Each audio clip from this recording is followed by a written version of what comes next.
ഈ ഒരു വീഡിയോയിൽ നമ്മൾ എക്സ്പ്ലെയിൻ ചെയ്യാൻ പോകുന്നത് ഫോർഫീച്ചർ ഓഫ് ഷെയർ ആണ്. Share forfeiture.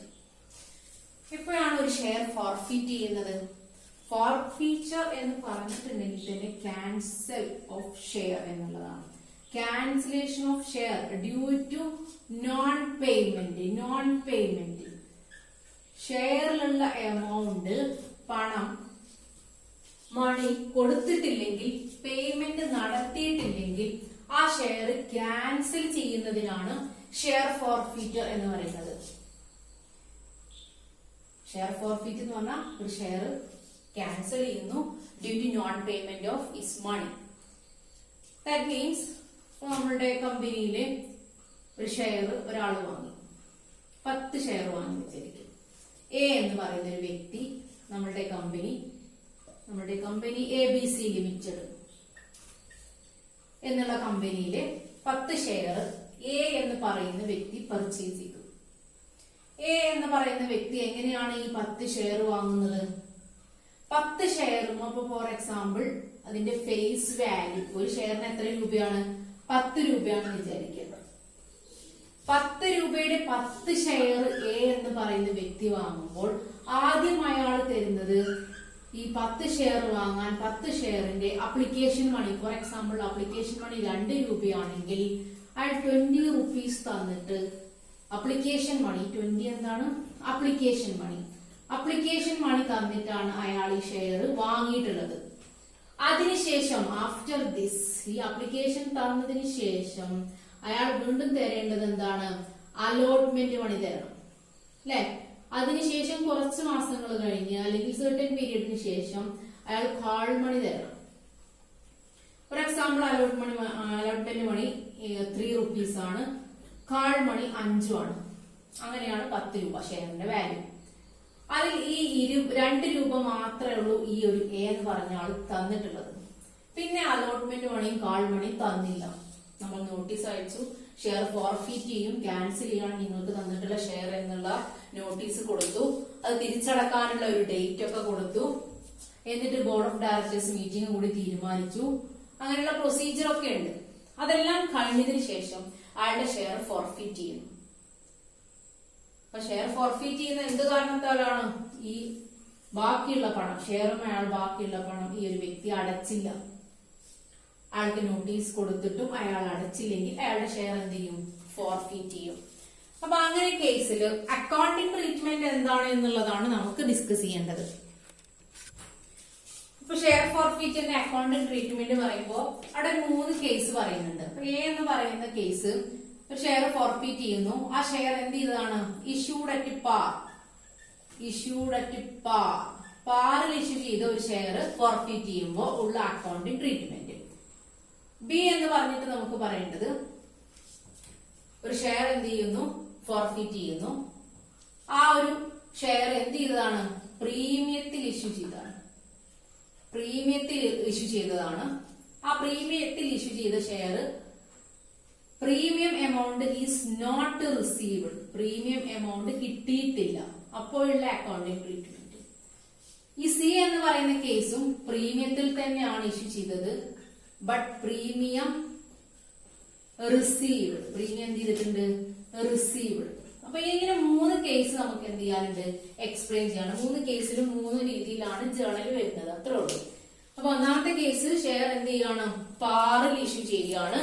ആ ഒരു ഷെയർ എന്താണ് പാറിൽ ഇഷ്യൂ ചെയ്യാന്ന് പറഞ്ഞാല് 10 രൂപയുടെ ഷെയർ ഒരാൾ വാങ്ങാൻ 10 രൂപ കൊടുത്താൽ മതി. ഒരു ഷെയറിന്റെ വാല്യൂ, ഇതൊരു ഷെയർ ആണെന്ന് വിചാരിക്കാം. ഷെയർ സർട്ടിഫിക്കറ്റ്, ഒരുപാട് കാര്യങ്ങൾ എഴുതിയിട്ടുള്ള ഷെയർ സർട്ടിഫിക്കറ്റ്, ഒരു കമ്പനിയുടെ ഷെയർ സർട്ടിഫിക്കറ്റ് ആണ്. അത് കിട്ടാൻ വേണ്ടിയിട്ട് നമ്മൾ ഒരു ഷെയർ കിട്ടാൻ വേണ്ടിയിട്ട് 10 രൂപ, അതാണ് അതിന്റെ ഫേസ് വാല്യൂ എന്ന് പറയുന്നത്, അല്ലെ? ആ ഷെയറിന്റെ ഫേസ് വാല്യൂ എന്ന് പറഞ്ഞാൽ ആ ഒരു ഷെയർ കിട്ടാൻ എത്ര രൂപ കൊടുക്കണം, അതാണ് അതിന്റെ ഫേസ് വാല്യൂ. അപ്പൊ 10 രൂപയുടെ ഉണ്ടാവാം, 100 രൂപയുടെ ഉണ്ടാവാം. അപ്പൊ 100 രൂപയുടെ ഷെയർ കിട്ടാൻ 100 രൂപ കൊടുത്താൽ മതി എന്നുണ്ടെങ്കിൽ അത് ഇഷ്യൂ ചെയ്തിരിക്കുന്ന പാടില്ല എന്ന് പറയും. എന്നാൽ വലിയ റെപ്യൂട്ടഡ് ആയിട്ടുള്ള കമ്പനികളൊക്കെ നമ്മൾ പറഞ്ഞതാണ് അത് 100 രൂപയുടെ ഷെയർ 150-ന് വിൽക്കും. അപ്പൊ ഈ 50 എന്ന് പറയുന്നത് എന്താണ്? പ്രീമിയമാണ്. അപ്പൊ ആ കേസാണ്. അപ്പൊ അവിടെ രണ്ടിന്റെയും കേസിൽ ആ ഒരു ഷെയർ ഫോർഫീറ്റ് ചെയ്യുമ്പോഴും ഡിഫറൻസ് വരാം. അപ്പൊ അതാണ് നമ്മൾ ഡിസ്കസ് ചെയ്യുന്നത്. അപ്പൊ അത് നമുക്ക് പാറിൽ ഇഷ്യൂ ചെയ്യുമ്പോ എന്താണ് എന്ന് നോക്കാം. ഫോർഫീറ്റ് ചെയ്ത ഷെയർ ആണ് ഇഷ്യൂ ചെയ്തത് പാറിലാണ്.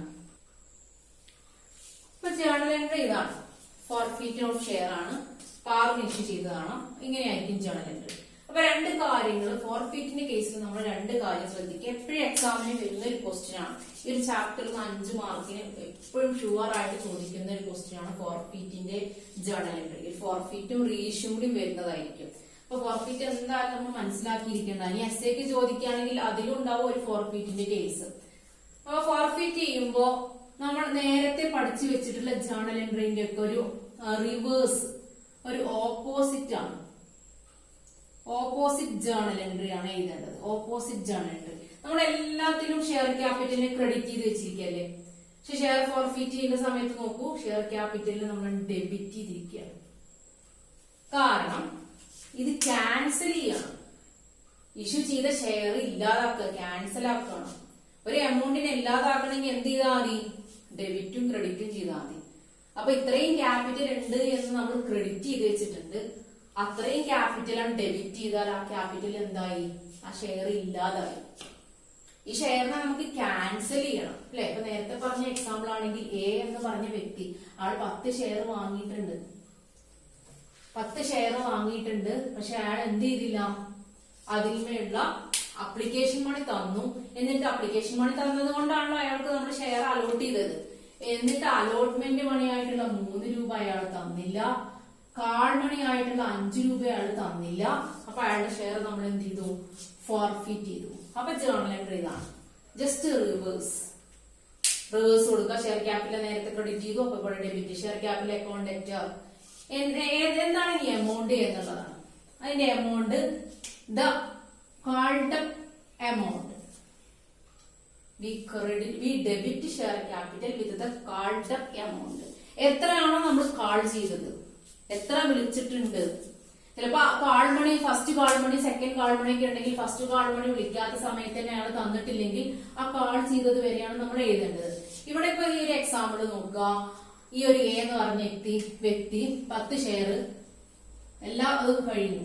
എല്ലാതും കഴിഞ്ഞു എന്ന് പറഞ്ഞാല് ഷെയർ കാളും വിളിച്ചു. ലാസ്റ്റ് 5 രൂപയും വിളിച്ചതാണ്.